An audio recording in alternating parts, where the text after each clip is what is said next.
Hello, my fans, sneak peepers, and curious friends. I'm difficult and demanding. If you want to know my real name, then hold still, and I might bring your wish to fruition. Before I begin, you can find this show in iTunes, Spotify, iHeartRadio, SoundCloud, Blueberry, Google Play Music, TuneIn, YouTube, and Stitcher. Now, unlike the other people in your life, I actually care about what you think, what you don't think, and what you try not to think about. Welcome to the Difficult and Demanding Show. I'm real, uncensored, unconventional, and shoot straight between the eyes. My show is outrageously honest with a keenly witty view into life. Yes, I said life.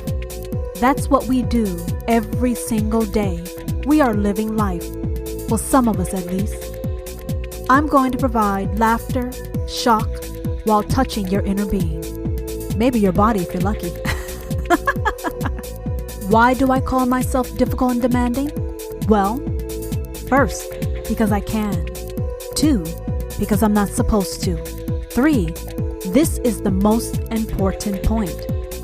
It only means something if I give life to it. So, I'm going to slowly unveil you to you and give you a new life to live. Difficult and demanding is going to liberate every part of your being and maybe your body. I, your host Tara, am keeping it authentic, intriguing, and provocative. If you have entered my world, then be honest with yourself about it. You want to be here, and you know I want you here. Hello, everyone. I hope you've had a wonderful week. So let's get started. The name of this episode is called Feeling Bad About Feeling Good. Feeling bad about feeling good. So where did I get this idea from? Well, I was watching something, a TV show, and something which usually happens in real life, happens in TV episodes or shows, played out in front of me, and it perplexed me because I could not understand for the life of me why things were handled the way they were handled. So I'm going to explain to you what's going on.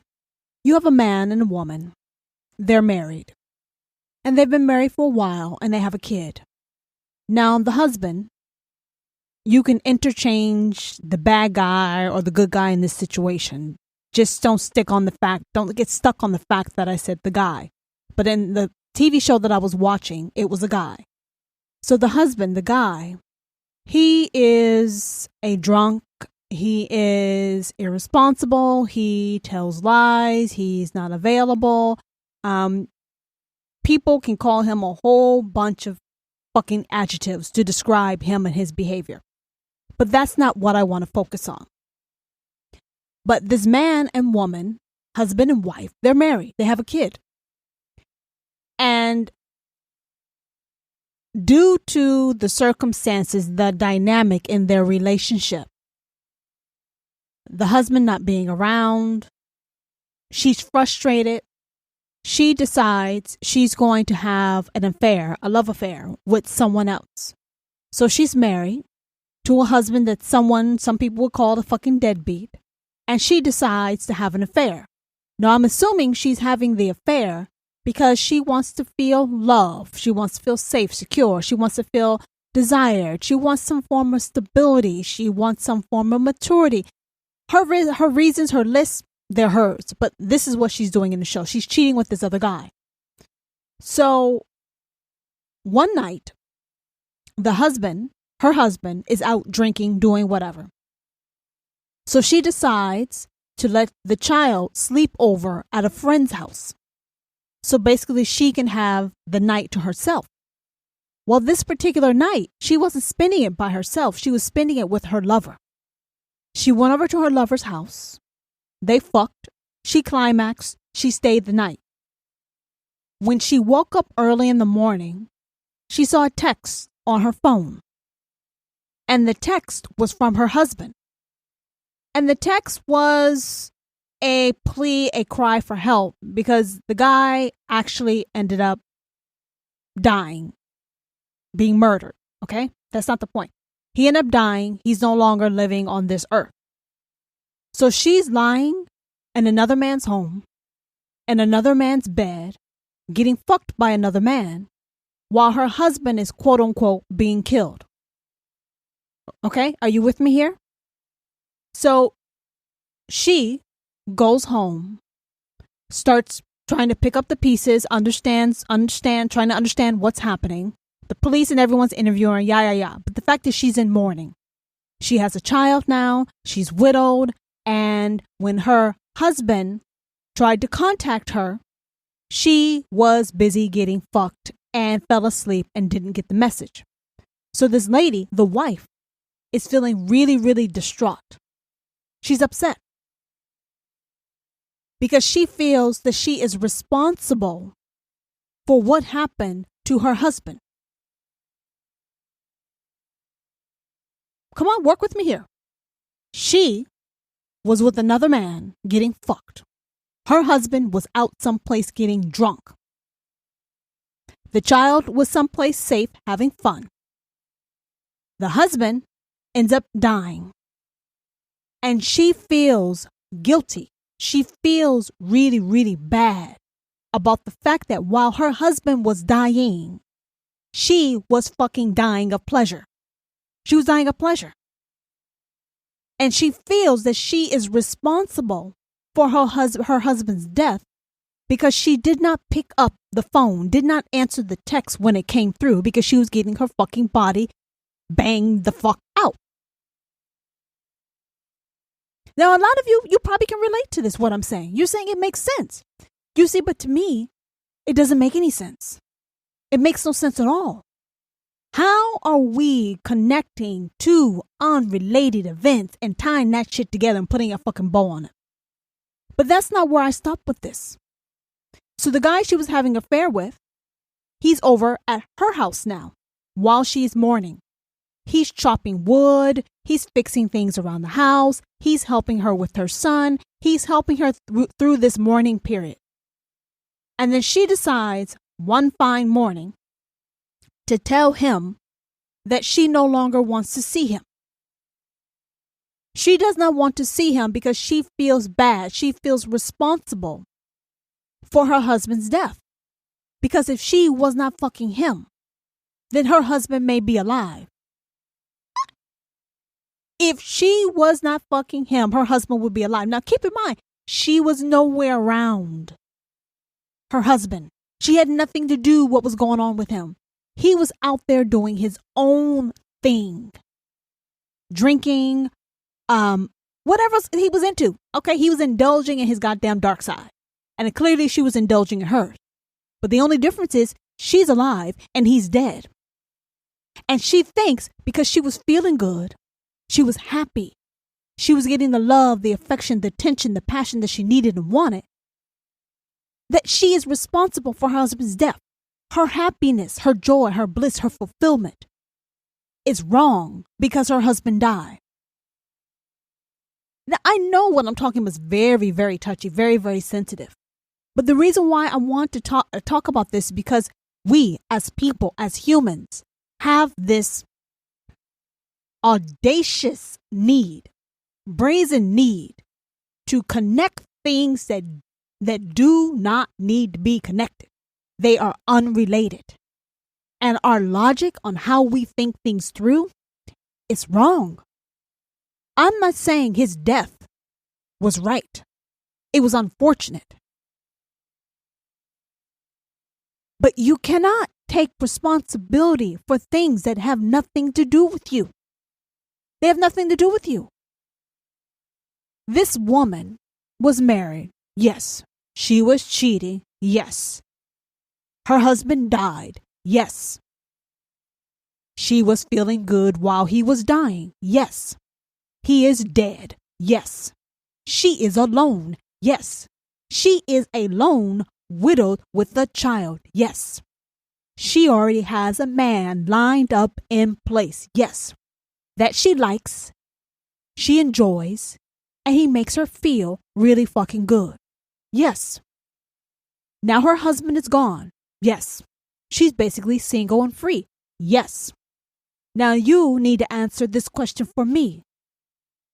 During one of the worst times in your life, which means your husband has died, you are going to send away a blessing in your hands, meaning someone who actually cares for you, wants to be with you, makes you feel good, who was doing all the things that your husband was not doing. You're going to send this man away because you feel guilty about your husband dying and you getting fucked during the time he was getting murdered. Work with me here, people. Work with me. All those facts I said was true. But we as people do some really weird stuff. Some really weird stuff. It is unfortunate that all these things happen. It is unfortunate that she is widowed. But the universe has blessed her with a man that she's already with, enjoying. He was there in secret. Now he doesn't have to be in secret anymore, and he can comfort her and support her while she is mourning the death of her husband. Why in the hell would she send this motherfucker away? Why would you send him away? Because guess what's going to happen? You send him away, you're going to feel even worse. You're going to feel even more desperate and alone and hollow and empty. Listen to what I'm saying, people. Yes, cheating was wrong. Yes, she probably shouldn't have been getting fucked and climaxing while her husband is being murdered. But she had nothing to do with it. She was nowhere around. She did not know what's going to happen. She was actually cheating because she was fucking unhappy and fed up with her goddamn husband. So something unfortunate that could not be foreseen happens. And instead of having a support system, someone around to be there for her, who treasures her, who appreciates her, who wants her, who desires her, and who wants to be there for her and her child, she sends this son of a bitch away because she feels guilty about getting fucking banged while he was getting fucking murdered.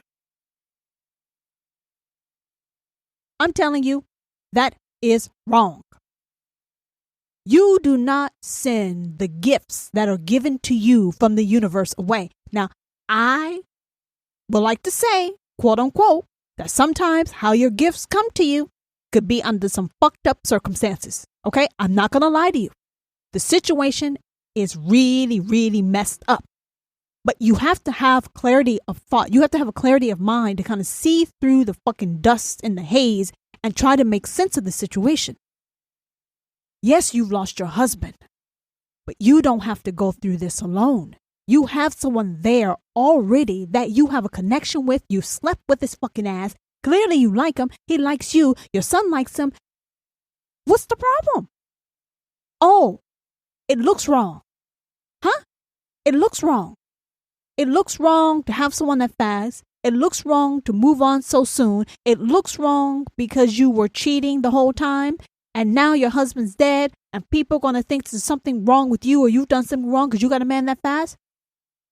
All these different situations and things going on. So we would rather go from feeling bad to worse, to fucking ridiculous worse, and suffer through it alone than to not care about what anyone else thinks or says about you. How is love wrong? Now, how love comes about, sometimes those are some gray, sticky circumstances. Okay? Life is not black and white. Life can be very, very, very, very gray. Fuck 50 Shades of Gray. I'm talking about infinite gray as far as how things play out. But what I'm trying to understand is if you already feel bad and you're in your mourning, why would you send someone away who can be there for you, to hold your head up, to wipe your tears away, to help you with your son while you are grieving? Why would you shun away love and support? Because, people will know your dark side. People will know your bad decisions.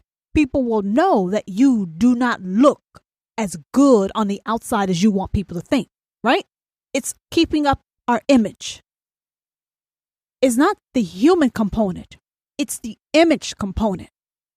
Fuck how you feel as long as you look right to other people. As long as your life looks how it should to other people. Because a woman who is widowed should not be with another man that fast. A wife that is widowed has to look and behave a certain way in order to be accepted in society. Guys, that's fucked up. It's fucked up from sunrise to sun fucking set. It is fucked up. We care more about what other people think and say about us than our own emotional, mental, spiritual well-being. Going through a death of someone that you care about is one of the most horrific things you can go through in your life. And you send someone away who can hold you at night, who can lift your fucking head up, who can kiss away your goddamn tears. You send that person away so you can suffer by yourself? Tell me what fucking sense does that make? All because we care more about what people are going to say about us, what people are going to think about us, and how we look. We got to grow up at some point in our lives and not really give two flying hoots about what other people say. People will have conspiracy theories. They will make shit up because it is salacious. It is a tantalizing story. But the point I'm trying to make to you guys is to see through the bullshit. Why must you feel bad about feeling good? There are things that happen in life that you have no control over. You can't see that shit coming when it's going to sucker punch you in the stomach, in the face, and put both feet up your ass at the same time. Life can really throw you for a whirlwind. So when you are trying to cope and adjust with some of the most bad things that can happen to you, why would you send your good away? Why would you send your silver lining away? All because it does not come wrapped in a package that is conducive to social norms. I know it's hard to stand on your own 2 feet and to stand alone. But would you rather stand with the crowd and be depressed, sad, miserable, anxious, angry? Or would you rather stand by yourself and be happy and fulfilled? It takes courage to be happy. Anyone can be fucking miserable. It's easy to be fucking miserable, sad, angry, depressed, anxious. That's easy. It's hard to fight for your happiness. It's hard to claim your happiness. And it's hard to hold on to your fucking happiness. Because you know what? When you feel good, you look good, you got people who are going to be jealous of you. People making up lies, concocting stories, gossiping, saying all these things that may or may not be true. So you have to have thick skin. What that means, shield your heart, shield your mind, shield your spirit. Because you're always going to have people coming at you from one way or the other. You can't stop it. It is human nature. So why would you give your gifts away? Why would you give your blessings away just because a lot of people are going to have a lot of shit to talk about, and what they're going to be talking about is you? You. If what I can offer you guys is one thing, we get caught up in some things that are really unimportant, irrelevant. And because we get caught up in these details that are irrelevant, we miss out on opportunities. Because we are taught that our blessings and our good fortune, it will come looking a certain way. And when it doesn't look the way that we've been taught, we glide over it. We pass it by. We let our opportunities, blessings pass us by because it doesn't look the way we were told it's supposed to look. And that is a very big misconception that we have. When you keep trying to look for perfection, You keep trying to identify something that's supposed to look a certain color. Someone could have told you your blessing looks jet black, but instead of jet black, it may be a very dark shade of gray. But you're going to pass over your blessing, which is a dark shade of gray, because you are looking for something that is jet black. We have to open our minds and our hearts and realize an opportunity of a lifetime when it's in front of our fucking face. Because usually what happens is that when we get our wits about us, we get our shit together, then we realize, oh man, damn, that was my gift. I was looking for jet black, but it was dark gray. Poof, it's gone. When you miss it, you miss it. You got to wait years for it to come the fuck back around. Luck goes in cycles. Good luck, bad luck, good luck, bad luck, good luck, bad luck. And within those cycles, you have many cycles, tiny cycles of good luck, bad luck. That's why some things in your life are going well, some things in your life are not going well. Everything is a cycle. It's a loop, kind of like a machine or the inner workings of a clock. All these wheels spinning around. And if you miss out on your opportunity when it's in front of your face because you are too narrow-minded to see something in front of you, it's gone. So she sent this guy away. He acted like he didn't give a fuck, but he really did. He was really devastated because he actually loved her and loved her son, and that he wanted to be there for them in this time of need. But instead, she wants to be a widowed, depressed woman with a sad, angry child that needs a father figure, and they had a father figure and a husband figure right there in front of their face. The universe slid one out and slid another one in. But because of her fucking issues and her hangups, she pushed what was given to her away so she can live the typical widowed story of a depressed wife mourning the death, murder of her husband with her child, and all this pity is going to come on her. I say, fuck pity, give me happiness, give me fulfillment, give me safety, give me security. I don't want your pity. Those are dark, negative, heavy emotions. We are taught to feel bad, feel guilty about feeling good. It's like it's a badge of honor for us to suffer. It's like our suffering is like our sacrifice. Like we're sacrificing ourselves. Like if we do this way and we suffer and we go without and we're deprived and it's like it's going to take us someplace special. Why do you want to live your life in this body on this earth fucking suffering? Why do you think your happiness is going to come at a later time, at a later place? You have to make your heaven on earth. You have to have your bliss and happiness on earth.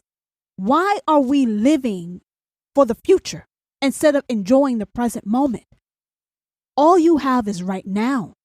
And if you're choosing to be miserable, discontented, disgruntled, angry, sad, depressed, fucking suicidal, why do you want to do that? For a future of something that is not guaranteed. Listen to what I'm saying. You are suffering now in hopes of getting some pleasure in the future. But why would you ever get that pleasure in the future? Because you are clearly showing, you're clearly indicating that you don't know how to be happy. You can't handle happiness. You know why you can't handle happiness? Because you can't handle it right now. So all of you that think that someday in the future that you will be rewarded for all your suffering and your misery and your pious behavior, I'm telling you, no one asked you to be a martyr. It is wrong teaching. It is wrong thinking. It is wrong decision making. You are supposed to find your happiness right now, right here. And if you can't manage to do it now, what makes you think you're going to be able to do it in the future? Oh, you think you're going to be picked up and placed someplace where all is good, all is perfect, there will be no wrong. I'm telling you in life, if you look around you in nature, everything is yin yang. Everything is balance. Everything is hot, cold, on, off. Everything is. And everything you're seeking and you're looking for is right there in front of you. But we're taught to approach and handle things that in ways that are detrimental to our being. It's really detrimental to our being. But you're saying she was cheating when he was murdered. Yeah, she was. But she could have also been at the grocery store when it happened. All those factors are irrelevant. We cannot draw connections to things that have no connection at all. The only thing she's supposed to realize is, man, this is unfortunate. This is wrong. I'm really sad. I'm really hurt. I need to get through this. I need to get through this the best way possible. And I need to move forward the best way possible because I still exist and my son still exists. And we need help and support. And luckily for me, unfortunately, I was cheating. I have someone here who cares about us both. So let's come up with a plan to handle this in the best way possible that would be the least disruptive as possible and move forward with life. Move forward with life. I want you guys to think about that.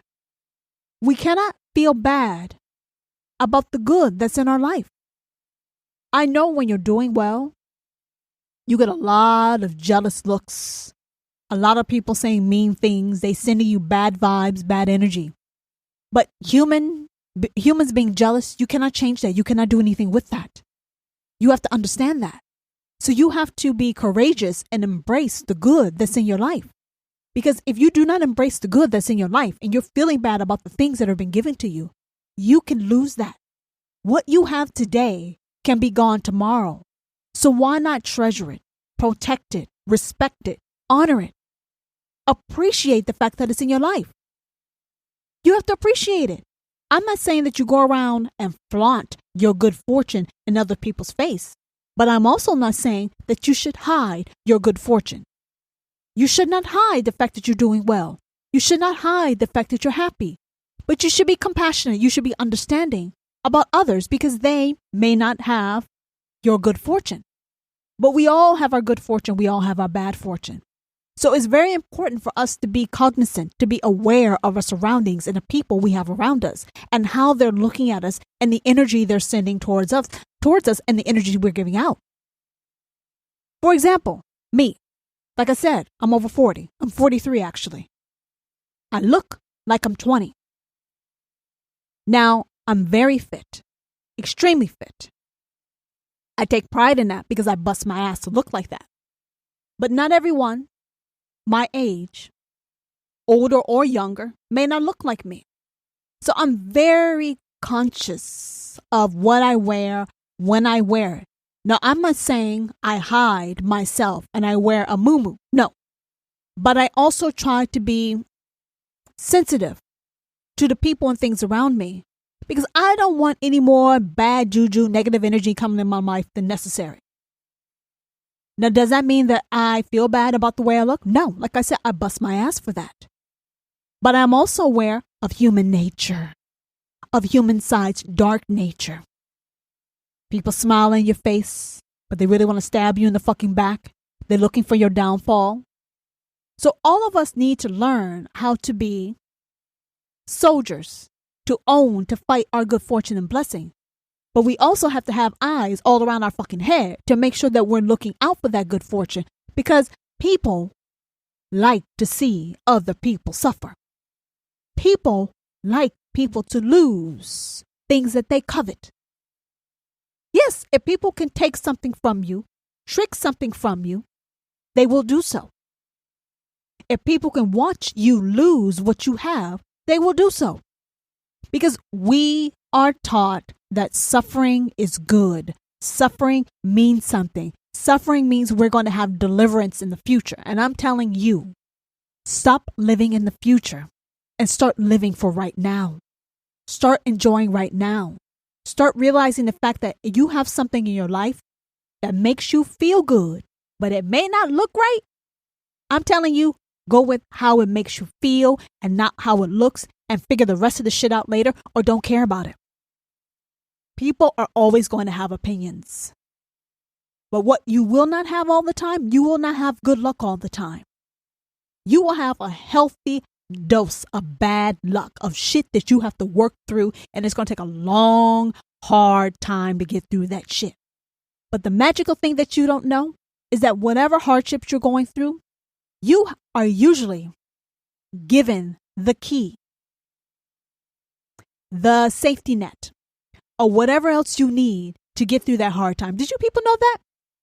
Anything you're going through in life, the universe has usually delivered what you need before strife has hit you, or it's being delivered while you're going through it. What you think about that?